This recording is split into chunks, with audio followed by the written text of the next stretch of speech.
Welcome to Squatch-D where the truth is first before all else.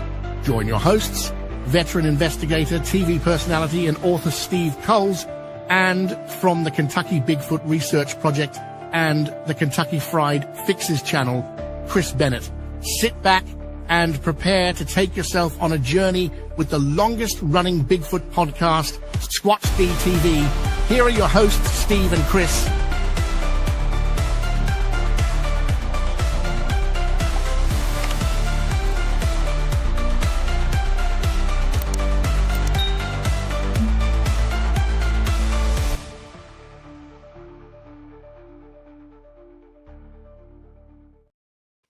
And good evening, cyberspace. Welcome to Squatch-D for today's date, April 2nd, 2025. I'm your host, your guide, the Squatch Detective, Steve Kulls, along with my co-host right down there. Hello, Mr. Chris Bennett. How are you? Hey, man, it's good to see you. It's kind of a surprise show here. I didn't see any advertisement for it or anything. So. No, it's the stealth show. We set it up late. And it was kind of like, I was tired, but you know what? I'm fired up, dang it. Well, about, half hour before showtime, I text Steve, is there going to be a show tonight? Because I didn't see any advertisement. I don't know how many people's going to be in here tonight. but we're glad to have you. Welcome. Well, that's the beautiful thing about that people will wake up tomorrow and go, oh, there was a show last night. And they'll end up watching it anyway. Yeah. So they'll have a Squatch-D on Thursday night and probably Friday night as well. So how is the weather treating you in lovely New York? A little bit chilly, but not too awful. We're going to get, right now it's 37 degrees with rain here in upstate New York. Oh, wow. Just about 25 miles north of Albany and about 30 miles west of Bennington, Vermont. Well, I know we've been in the 70s today, and of course we do have some storms rolled in. And we are currently under a thunderstorm. Well, I don't know if it's a thunderstorm watch, but we have some thunderstorms going on now. So if something happens during the show, I'll try to be back. But, I could lose internet possibly. That's what I'm saying. But then they'll be like, okay, folks, have a good night. It was nice. The weather was nice today. I mean, other than the it wasn't awful today. It's funny. My Alexa's been telling me, and I shut the alert off because for the last week, every day Alexa says chance of rain tomorrow, and it never rains. It rained once out of the last 8 times it said chance of rain. Well, yesterday said chance of rain tomorrow, and I'm like, you know what? Cancel that alert. Guess what? It didn't friggin' rain until the night. It keeps telling you the same thing. Eventually, it's going to be right. I'm going to bet on red. Yeah, eventually it's going to turn up red, sure. But that's okay. No big Bigfoot sightings in Kentucky yet. I did see that Charlie Raymond put up a new video today. I was watching on that earlier. Something about a dogman sighting somewhere around Irvine, Kentucky, which is close to, you know what I'm talking about. Kind of close over around in that area. Well, so I don't know if it's the same bunch or not, but all I gotta say is that I'm not a big fan of the whole dogman thing. I've never been a big fan of that. Right. I stay in my lane. I think there are bears over in that area too. Yeah, I stay in my lane when it comes to that dogman stuff because, and that's going to kind of flow into my story for tonight.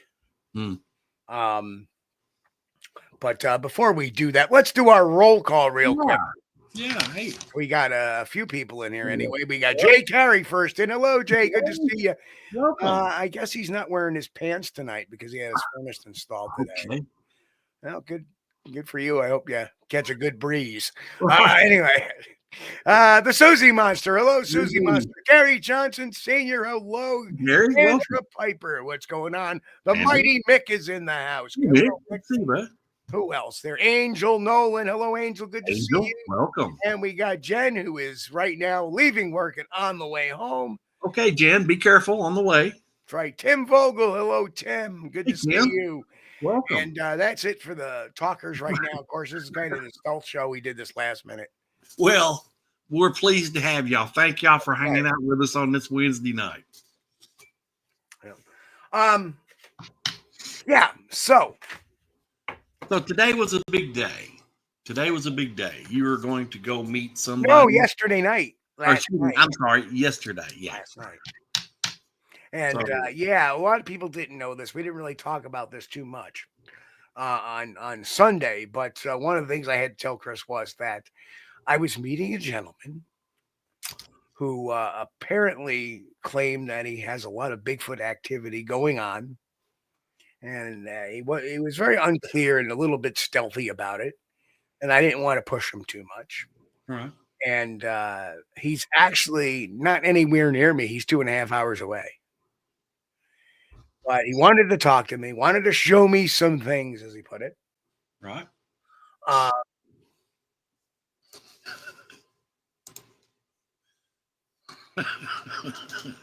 Mick has a message there. Yeah. I feel the same way, Mick. I feel exactly. Nick said that there ain't no such thing as dogman because you can't mix canid and hominin DNA. It's impossible. It don't work. That's right. That's right. That's right. And what we're doing is we're spinning off of urban legend dating back to the days of the werewolf. Now there is a mental condition where somebody can believe they are a wolf, and but they're not. Okay, and there's a mental condition where people can believe they're a vampire too. Yes, but they're not. Okay. But I could see where people get this, this belief, but reality doesn't jive with those beliefs. Now, could they be seeing something paranormal? Perhaps some of them. But we digress, and we're not talking about Dogman tonight, Chris. Yeah, I'm skeptical. So anyway,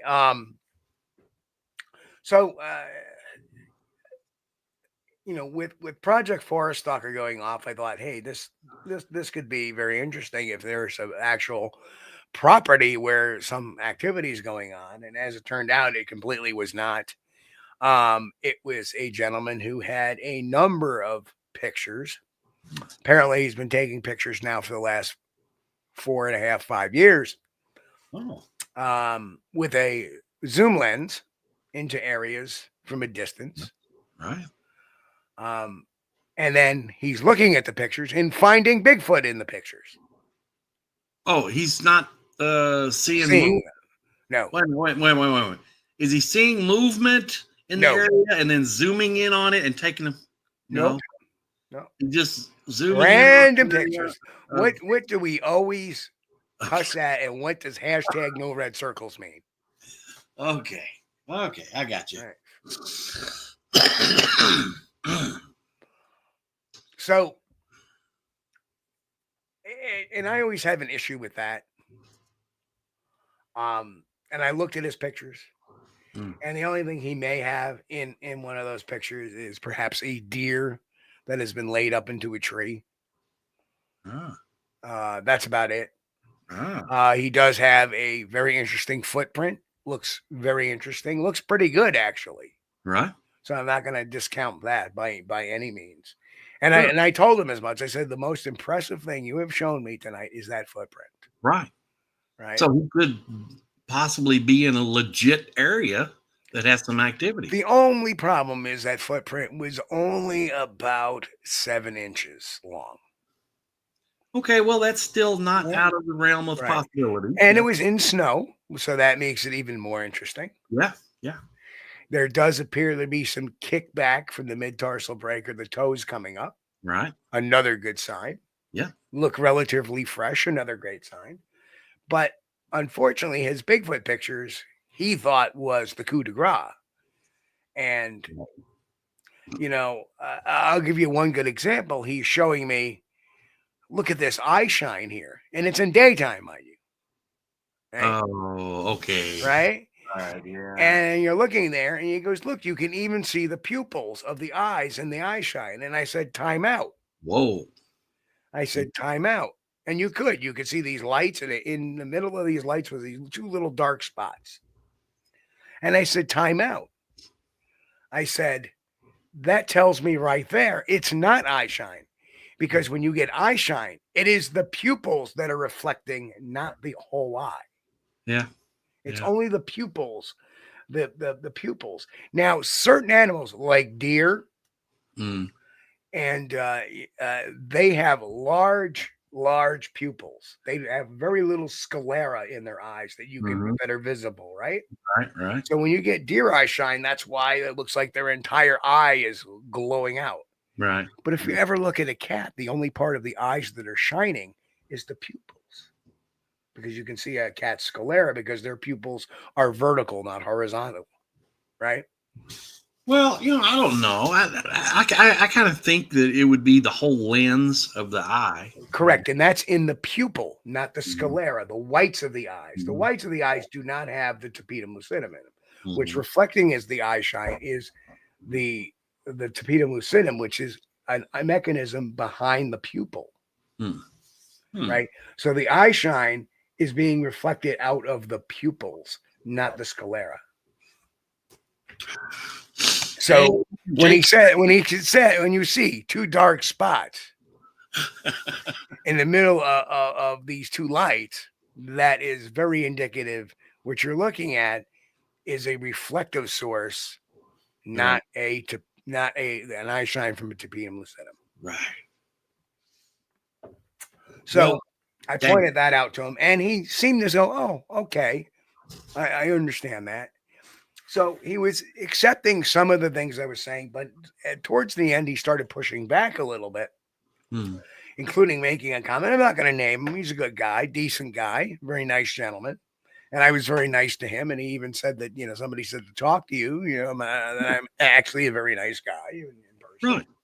I may be a dick on a podcast, but there's nothing wrong. There's nothing wrong with a discussion of the methods being used, right? And that's really important. Like if he's seeing some movement in the woods and then using a telephoto lens to zoom in on that movement and take a photo, that's one thing, right? But if he's just looking at the woods and zooming in the woods and he doesn't see anything to begin with and taking a photo and then doing a red circle search when he gets home, that don't cut it. That's not going to work. That's called pareidolia. And I've even shared a photo with you one time when we were looking at the leaves in the tree, and I said, "Look, you can see it's Saddam Hussein's face, just as plain as day. It was the face of Saddam Hussein in the leaves of the tree. It was hilarious." Yep. I mean, but don't get me wrong. I know that was not Saddam Hussein. Okay. And the other thing is when you take these optically, and mind you, it's an optical lens that's blowing these up, not an actual telephoto lens. Yeah. So when you have an optical lens blowing a picture up when you're taking a picture of it, it's going to increase the distortion, the pixelation, the blurriness of the photo. So that doesn't really assist it as well.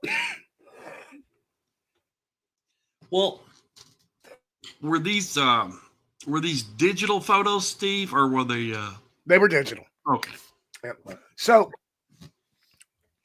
and at one point he says to me, "Well, prove to me it's not a Bigfoot." And it's like, whoa. I'm not the one making the claim that it is a Bigfoot. That's your job to make the proof that it is, and it's not fair. Okay. You're telling me, he goes, look off to the left, and you just see this like little object off into the right-hand side of the picture, rather, not left. And it was he's trying to claim, oh, look, it's a baby Bigfoot foot. How can you even say it's a Bigfoot if you're just seeing? Yep. There's a problem there. Yeah, there's a problem. And it's nothing saying against the guy. He might have a great area, and I hope and pray he does. But it sounds like you found a good track. I mean, If you saw some push off, some kick, that shows a living foot, not somebody using a dead stomper, So did not appear to be an overstep or anything like that either. Okay. Or so then again, I wish there was some scaling. Right. And I told him he needs to get a ruler and put it down and drop if he's going to take pictures of prints, because just taking a picture of a print and showing it. Or if you don't have a ruler with you, if you got your wallet on you, pull out a $1 bill or something and lay down next to the track, something for scale, a quarter, anything. Again, I don't cough all night until I start getting on the show. Well, oh man. Well, you go ahead and get you a drink of water, Steve. Get your throat straightened out. All right, we're straightened out. Anyway. Yeah, so that's a good point, Mick. How can you prove a negative? Well, that's difficult to do. Right, yeah. So maybe he's got a good research area, but his methods. And the funny thing is, and we're going to get into the reasons why somebody would do this. He even at one point kept using Occam's razor, and he tried to tell me that the easiest explanation was that it was a Bigfoot. I'm like, no. These are real action is that this is just a distortion or in a couple of areas. I looked at it and I go, that's a leaf. That's a dead leaf on the tree. Right. And sure enough, it looks like the pictures were taken in October, November. Yeah. So that makes all the sense in the world, right?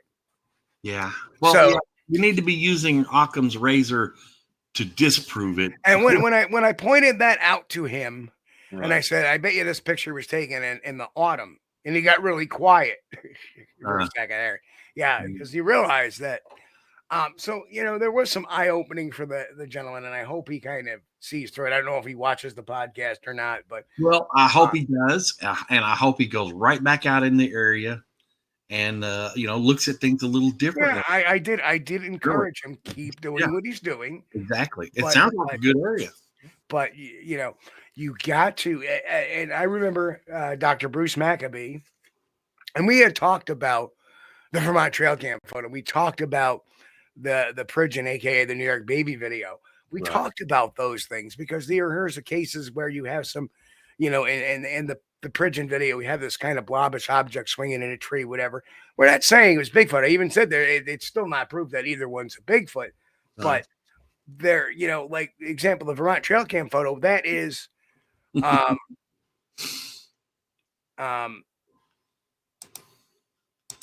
no, he was using a digital. I'm sorry, he was using a digital zoom, digital zoom on it, which causes not optical, digital.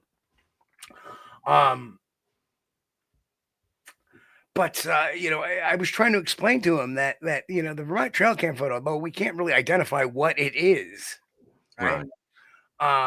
We know it's on the ground. We know it's not a bird flying in front of the camera because of the shadows, but it's above. I remember Dr. Bruce saying this. It's above the photographic noise level. In other words, it's not distortion caused by pixelation or blurriness or anything like that. There is something there in the picture. When you look at the leaf that he's thinking is a Bigfoot standing behind a tree, and said it's actually a leaf in front, very close to the lens or close to the zoom or whatever, that's just photographic noise. And that, a lot of his pictures were pixelated in areas, and he's zooming in, even more on that. And he's saying, look, there's a face, but you would not see that face, Why would you see that face clearly zoomed in 1,000 times if you're not seeing it, zoomed out? Right. Well, that's the thing. Yeah. If you tend to notice movement, that's a good. You're exactly right, Grass. I kind of alluded to that earlier. Digital zoom, it just zooms in on existing, and you're right. Optical zoom is the way to go. You need a good telephoto lens, like they use, like those NatGeo photographers do when they're taking, wildlife photography, etc. Right.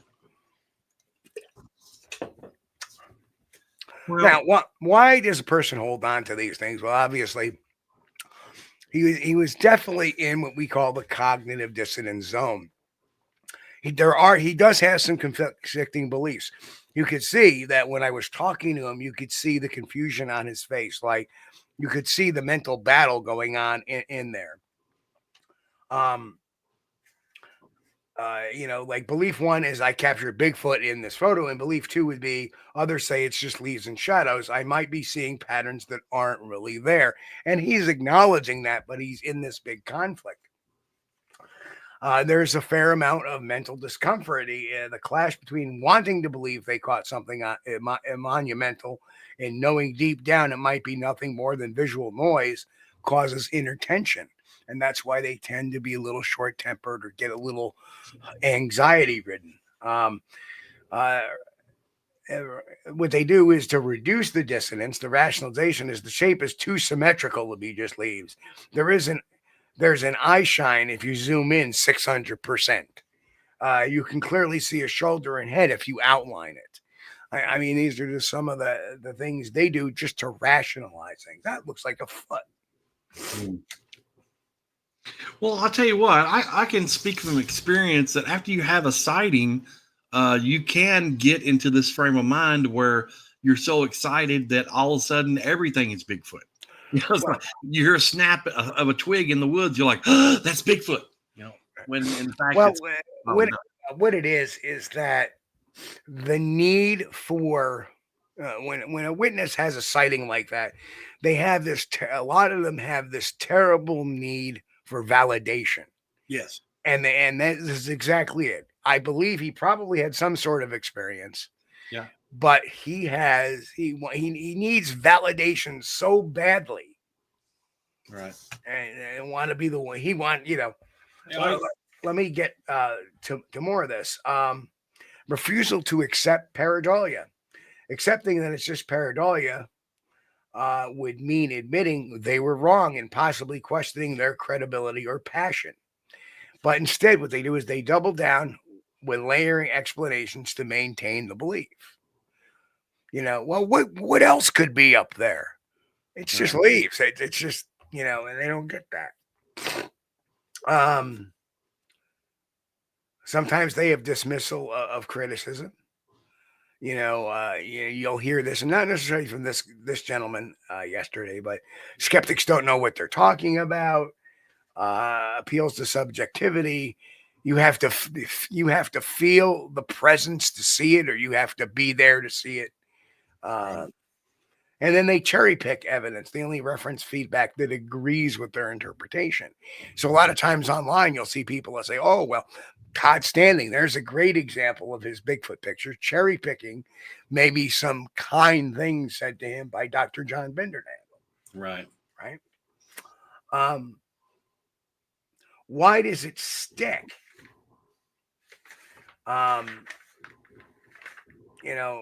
The emotional investment in the belief outweighs the evidence against it. In other words, that the emotion is far stronger than reality. Admitting it it's just leaves might feel like you're invalidating their years of personal effort, identity, or group belonging. Right. I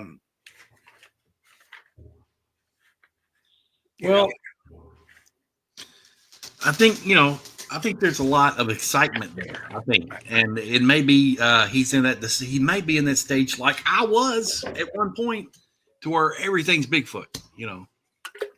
And you've got to take a step back, take a step back, and realize not everything is Bigfoot. Either.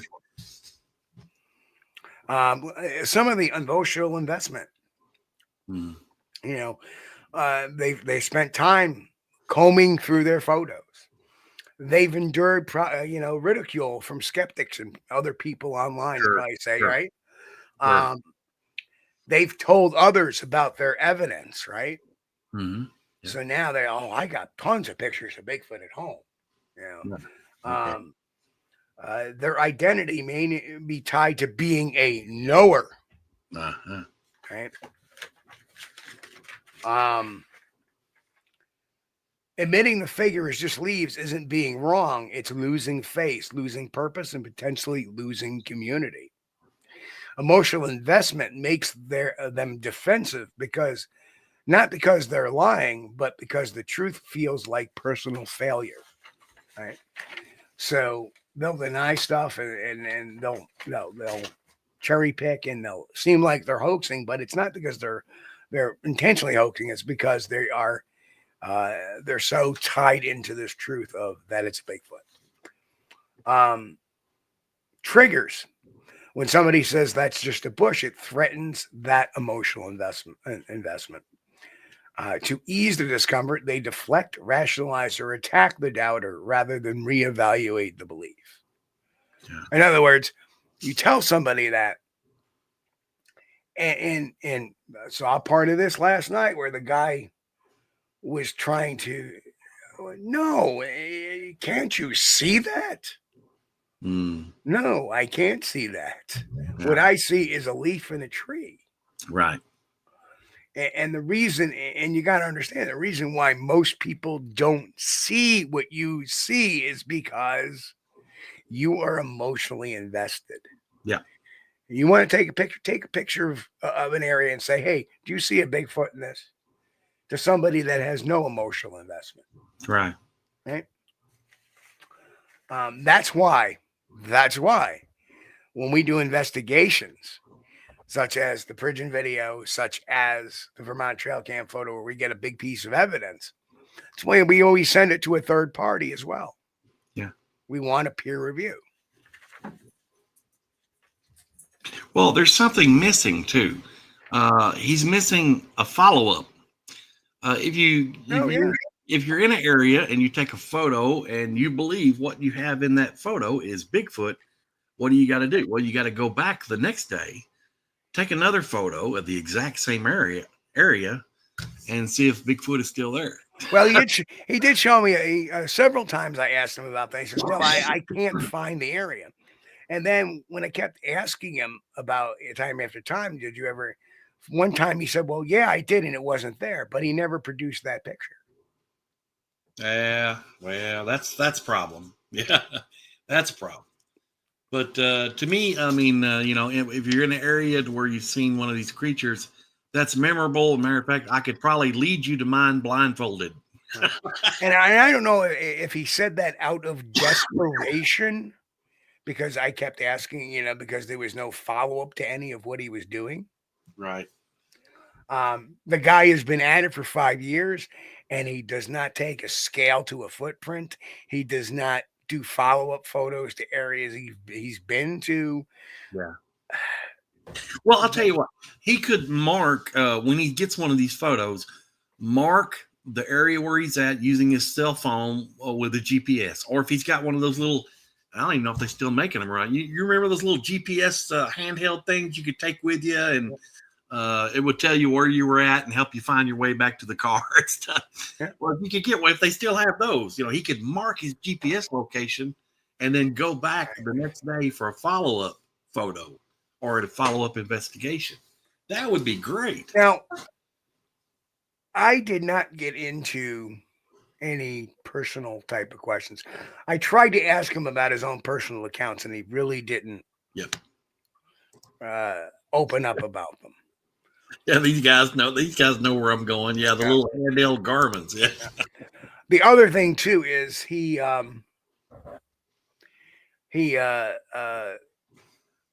didn't get into, well, what does your wife think of this? Right. Typically if I was doing a more formal interview, I would ask that question because, well, my wife thinks I'm crazy, and this could be the reason why he's so hard looking for validation. Right. Because he's invested all this time.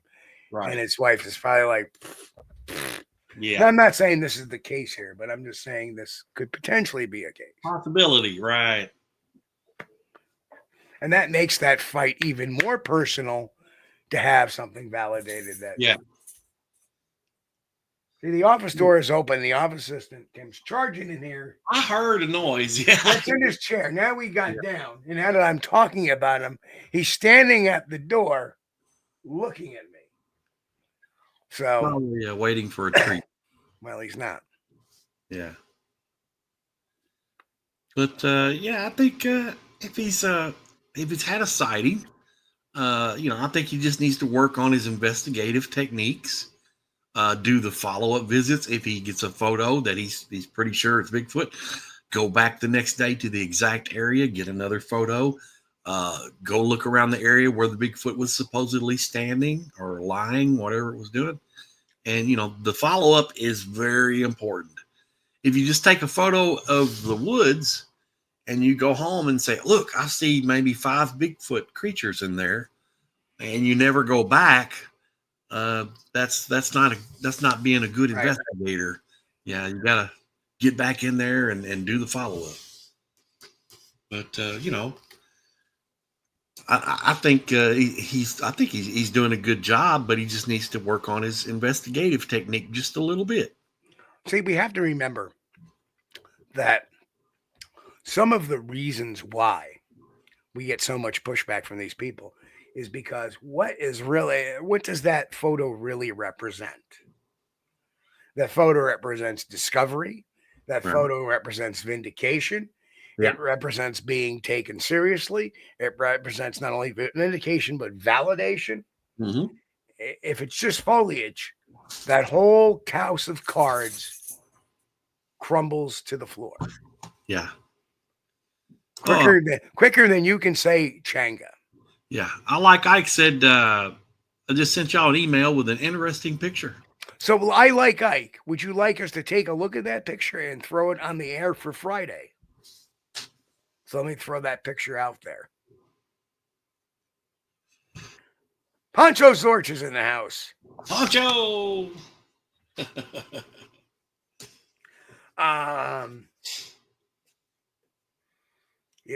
And how does this discomfort show up? Obsessive defense of the photos, avoidance of critical analysis, or selectively ignoring dissent. He said, feel free. All right, we'll do. Thanks, bud. Yeah, we'll take a look at it tonight, and we'll throw it up there Friday, and we'll give it a gaggle. Right. Sometimes you get emotional volatility. I think the gentleman last night was acting very restrained. You could tell he was getting a little frustrated with me a bit, I think. But it's kind of hard to get with somebody that was frustrated that would finish every sentence. Like, listen, you're on the right track. You just need to. Yeah. Right. And then underneath it all, that inner tension isn't resolved by the truth. It's resolved by reconciling belief and evidence. Right. Most choose to just adjust the evidence in their mind, not the belief. And that's the problem. In other words, they're adjusting what the evidence is, not the belief. They adjust the belief saying, well, maybe it's not a Bigfoot in the picture. Yeah. Yeah. And then that would be okay. Yeah. I think he's probably excited because, when I first got my video, I was excited and I was thinking, oh my God, this is the best thing since Patterson Gimlin. But that blurry mess was not the best thing since Patterson Gimlin. It was a blurry mess that was all I could get. And I was so excited about it, but it didn't turn out to show what I was viewing at the time. Hello, Walter, who's been lurking. Walter Cole's been lurking. Welcome. Hello to the lurkers out there. Welcome, guys. Thank you for joining us. Stop in and I'll chat and say hi every now and then if you want to, but it's okay. I do it too. I'll listen to a podcast in the background while I'm working, doing something else, repairing a light bulb or something.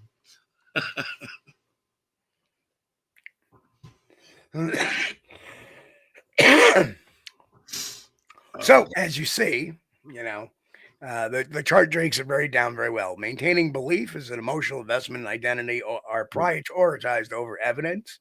Yeah. And question belief, confronting evidence may challenge personal effort, identity, and group belonging. Right. Yeah. And unfortunately, the problem is is that too many people, when they get into this, I'm going to be a Bigfoot researcher. Okay. But they align themselves with a believer, almost like a religious zealot, rather than a scientist or an actual researcher. Right. Right.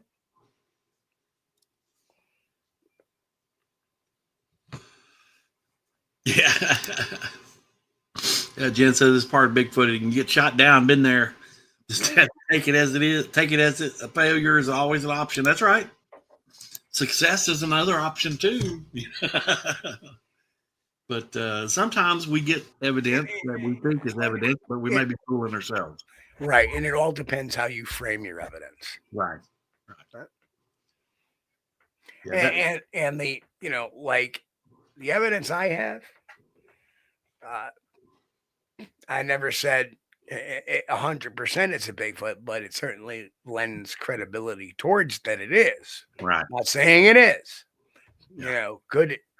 Could by chance something be hoaxing us, or there's always that slim possibility. Sure. The pieces of evidence I evaluated, for example, the pigeon video and the Vermont Trail Cam photo. No skin in the game there. If in any one of those cases,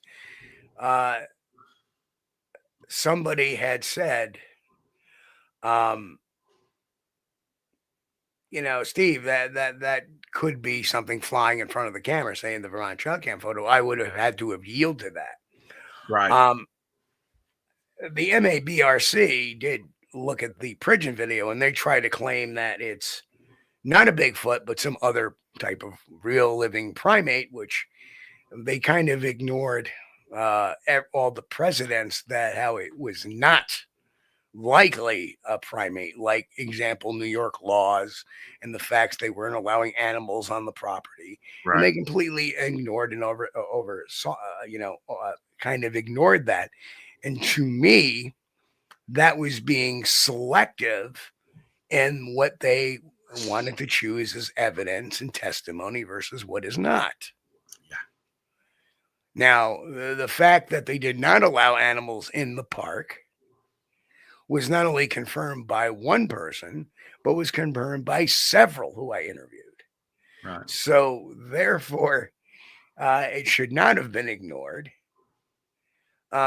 But they did. They chose to ignore it. So to me, that shows there's bias involved in it, because they never mentioned that it is illegal to own a primate in New York, and they didn't allow it in there. And we feel that somehow they snuck a pet in there.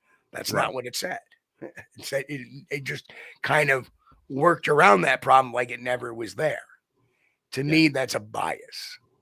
Yeah. Well, they're leaving out. No, I appreciate their effort and I respect their effort. Yeah. But it is not a complete effort. For example, they didn't interview anybody that was there. Well, at first I thought it was just a monkey in a tree, and not until I reviewed it frame by frame did it hit me. And now after doing that, I like that video. Yeah. I still can't tell you exactly what it was, but I like it. In 2003, I did a segment for the local news called the Bigfoot Chronicles. Yeah. And we looked at the pigeon video on that. Right.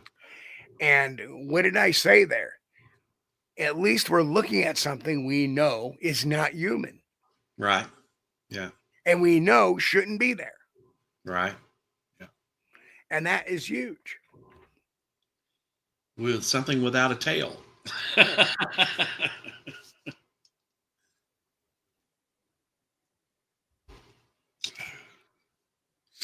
And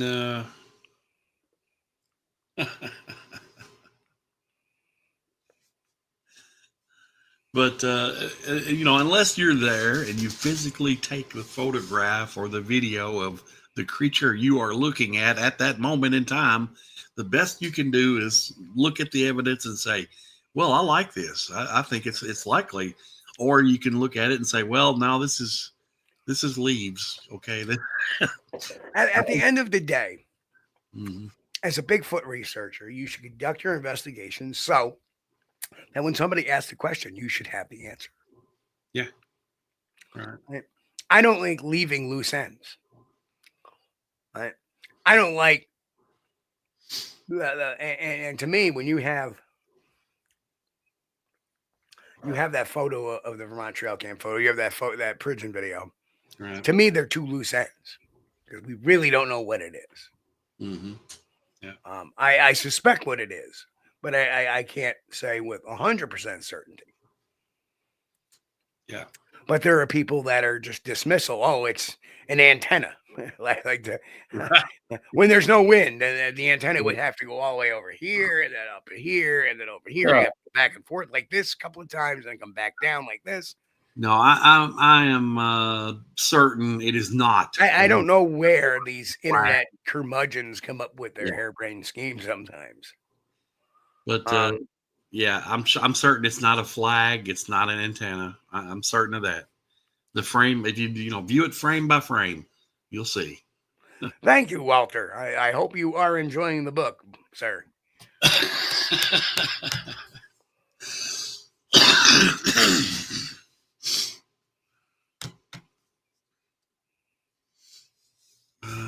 But yeah, so it was quite the interesting night. We left, and of course, I gave him some supporting words on his way out. Thanked him for his time. No, we're never origin video. There's no tail on that the baby Bigfoot video. Right. That was one of the things I was looking for to confirm my belief that that's just a video of a monkey, and there was no tail. I was looking for that tail. I wanted to find that tail, but no. I had a bias, and I had to fight through that, and I proved myself wrong. And hey, the howler just snuck in. Howler, good to see you, man. This was a stealth show tonight, Howler. We didn't do too much advertisement on it, so I'm glad to see you though. But that's right. I like no tail of a tail. So yeah, and you can't explain the big dark figure in the background too. That's all of the uniform color as well. Yeah. And had that been an actual person, why wouldn't you see like pants or a different colored shirt or some outline of pants or shoes or anything like that, or even like a lighter head? You don't. You see this dark silhouette moving. From one side. That's the prison video, Grant. The baby. That was actually in the late 90s. That was taken in May of 1997 in Modena, New York. Yeah, probably a little early for camcorders in the 80s, I guess, maybe. Yeah, I mean that was taken on a VHS-C tape. Okay, cool. One of the little mini VHS-Cs, and it was converted to a VHS for me. I had gotten that recording actually in early 2003. I had contacted Doug at the end of 2002. Got the tape in February of 2003, I believe. Had it converted to DVD and digitalized. And I got to tell you, I paid to have that done because at the time you couldn't do that yourself. It was very specialized equipment. Right. Probably the camera that was taken with was like a TV station camera, one of those big, huge things. No, a VHS-C recorder at the time. I had one. Okay. And they were heavy, but they were kind of like a football almost. Okay. Right. A little smaller than a football, but about as wide. Right. And then later on, I had a VHS or a one of the Sony tape ones, and then I had the Sony memory stick ones. Yeah. Now I got my phone. Well, I remember, I remember the first ones that came out of the camcorders were huge. My uncle had one. I don't remember the brand, but it recorded on VHS tapes. Yeah, Panasonic had the big. Right. He had a case for that thing, and it looked like about the size, I'm not kidding. A suitcase. About the size of a suitcase. Yes. Yes, it was huge. And looked like a TV station camera when he put it on his shoulder. Yeah, my brother had one too as well. Yeah. Oh man. How far we have come that you can put something right in this. Yeah. And the quality is, 1,000 times better. Yeah. Unreal. And the sound is 1,000 times better. Yeah. And I've come a long way since I started out, but from my little jazzy, what was it, $29.95 pocket camcorder, I bought a Sony 1080 HD camcorder. And, that was up until I got my phone. That's probably the best camera I've ever had in my life for, video. But, I love that. I used to be an amateur photographer. I used a Yashica FX70 35 millimeter, use standard grain film and stuff. But and granted, I did video conversion in my home computer back in the mid 90s. Yeah, well, cool. In 2003, I'd only been at this for about 5 years, and I did not have 1/8 of the equipment I have today. Today I could get a machine that I could plug into my computer and just do it. Yeah. Grasshopper says analog boards could be bought to install in your computer and to record from tape to digital. It did work at Zapruder Film. Did work on the Zapruder film in '94. Oh, there's a Zapruder film. Yep. What the Zapruder film is, right, Chris? Isn't that the JFK film? Yeah, but that's the one that shows the headshot. Was he in the ground? I mean, on the ground there, or was it? No, he was the guy standing on the. That was the guy that took the famous film. The one that shows back and to the left. Oh, correct. Yes, back and to the left. All right, got you. Yeah, right. Back and to the left. Yeah, very cool. But I remember those boards, Grass. Yes, sir. You could get them like there was an 18-bit or 8-bit or 16-bit board you could plug in your computer, and I think it used the RCA jacks, and you transferred your camcorder onto your hard drive. If you had the setup. Yeah, I recall having something like that on one of my computers at one point. Yeah, but at the time I was doing that, I was just using a laptop, I believe. So. Yeah. Back and to the left. Oh man. Have you got to look at any of the new? I mean, I know, let's get off subject for a second, but they released all the JFK stuff. Have you got to look at any of that? I haven't. Yes, I have. Most of it's already well known, isn't it? No. There's a lot of confirmation in there about the CIA working with the mob, the mafia. Okay. To take down Castro. Yeah. And they specifically confirmed Operation Mongoose, which was a major component of Jim Garrison's case against Clay Shaw. That Clay Shaw was a CIA informant, which came out after his death that he was a CIA operative. Right. David Ferry was a CIA operative. Right. And known fact that Lee Harvey Oswald was in David Ferry's Civil Air Patrol group. Because Ferry was a pilot. Oh. Well, I'm glad I did not get into this because that's a rabbit hole. It is quite the rabbit hole that Lee Harvey Oswald was giving out, pro-Castro pamphlets in New Orleans, and he was stamping them with an address on them, which belonged to the same building that the anti-Castro organization belonged to, headed by Guy Bannister. Oh, boy. Who was a former Chicago FBI head who now worked with Operation Mongoose to supply arms. So, there is all sorts of I really wish that Leroy Blevins Jr. was still alive to see the stuff that had been released. I really do, because that man he loved the JFK conspiracy. He loved it. But I will ask you this. Kevin says JFK was a mob hit. Does the mob have the ability to change the direction of a presidential motorcade? No. Does the mob have the capability of getting inside a federal penitentiary to a federal witness like Jack Ruby? No. There is something there other than just mob. I'm sure the mob was part of it, but it wasn't completely the entire mob. They had some other assets working with them and for them. Interesting. It would be great. I mean, this, I don't want to talk politics, but since they're being transparent about certain things, it would be great if they had anything on Bigfoot, they release that. I don't think it exists. I don't think so either. And while we're on that note, I did get my Freedom of Information note back. Oh, good. No, not good. Saying that they have no such records on file.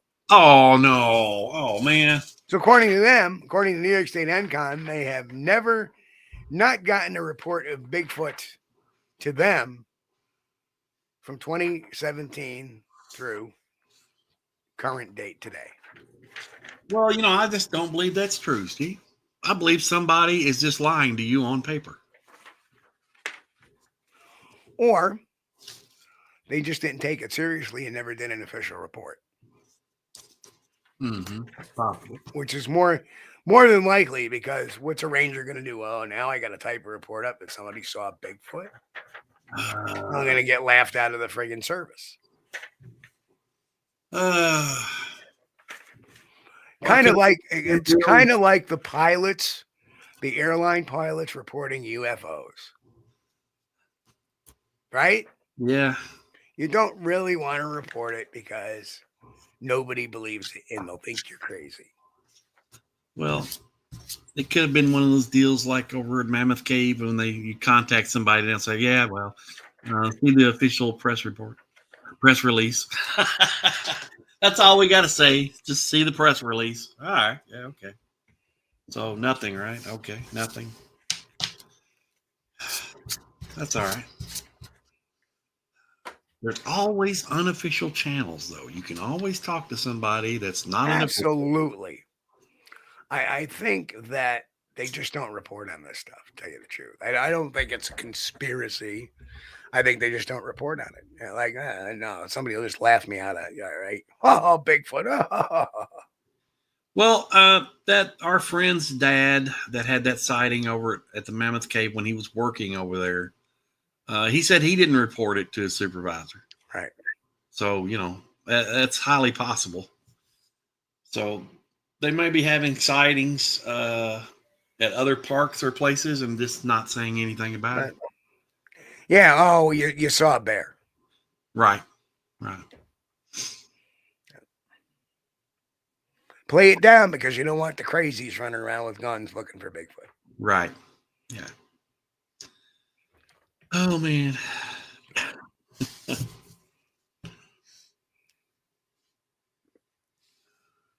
So, hell of a show tonight.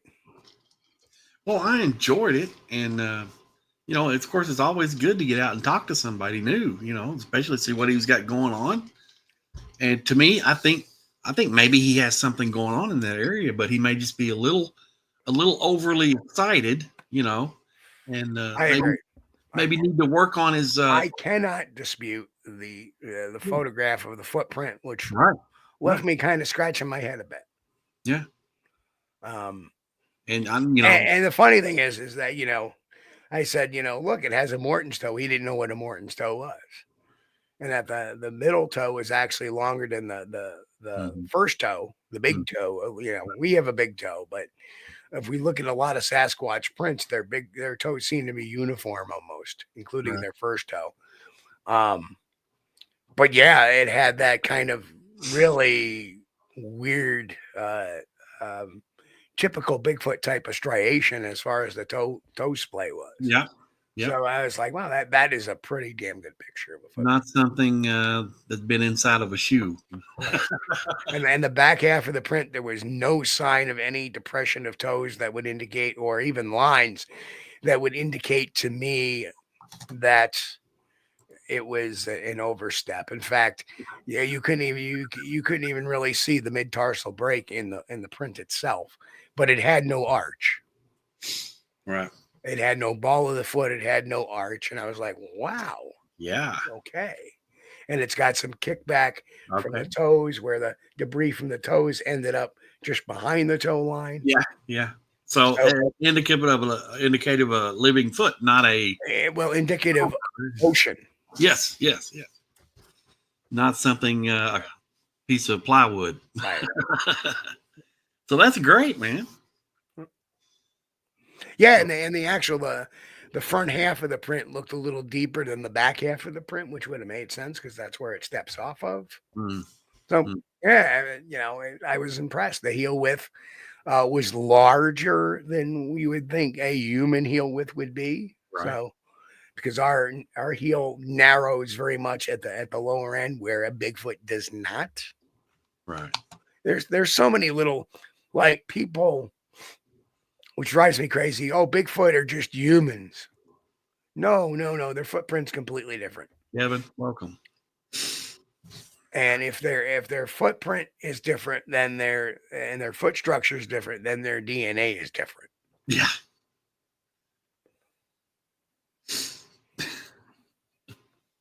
Guys. So he also showed me a picture of what he said was a 3-toed track, and I looked at it. And I pointed out to him, I go, no, actuality, that's a 5-toe track. The last 2 digits just didn't copy or didn't transfer as well on the ground. Yes. You could see very faint where the outline would be. Right. But you don't actually see them digging into the ground. Okay, that sounds, I'll tell you what, I'm getting excited because that sounds like something we got going on around in Kentucky. To where they leave this other guy called them moccasin tracks. Right. Okay. But they don't wear shoes. All right. Come on. But it is a condition where they walk with the flat part of their foot, but those toes may actually not be pressing down into the ground and digging. So the toes are kind of up in the pad of the footsteps. Well, think about our own foot, for instance, that our last 2 or 3 toes don't really do much of the moving. It's usually, actually, it's the first 3 toes that do the much of the moving. The last 2 really don't give us much traction unless we're maybe turning a little bit and we might put a little more pressure on our heel. Conversely, as one last thing, where this area is at the base of the Appalachian Trail. Okay. Good spot. So entirely possible. So that's why guy may be a little bit overzealous a bit on some of his pictures, but he's got some stuff. The print stuff looks very compelling to me, but the pictures, no. So it's not a complete shoot down. And let me make that clear. So, G, if you're listening out there, buddy, I say this to teach our audience. And make a teachable moment out of this. It's not meant as disrespect. It's not meant as slam. It's not meant as you do have some interesting stuff. And like I say, the interesting stuff has more to do with the physical evidence found, not the photographic. Yeah. And, there's always room, we can always we strive to be a better investigator.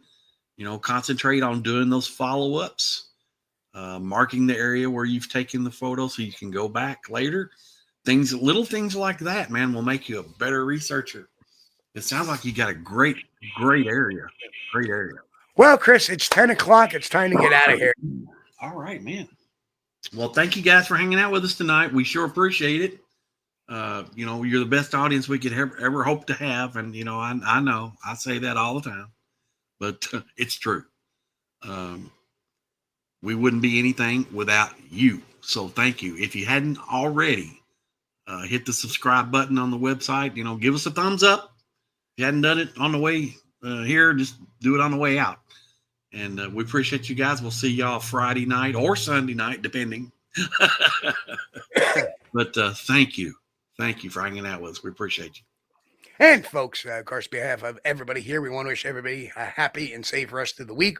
We'll catch you all Friday night, 9 p.m. Eastern, where we're going to take a look at a picture. So that should be quite exciting. And I think Chris and I will take a look at it right after the show tonight real quick. Yay! Get a gander at it. And anyway, folks, we will catch everybody Friday night, 9 p.m. Eastern, right here on Squatch-D TV. And folks, we love you guys. You are the greatest audience in the world. We love you. We'll see you all Friday. We thank you for being here with us on Squatch-D TV. If you haven't taken the time yet, please hit that like button and subscribe to the channel. And oh yes, hit that notification bell too. We don't want you to miss anything. If you really like our content, you should consider becoming a member, and it's really inexpensive and a great way to support not only the show, but honest Bigfoot research. Everyone have a great week. Be safe and God bless. We will see you all here next time on Squatch-D TV. Keep on squatching.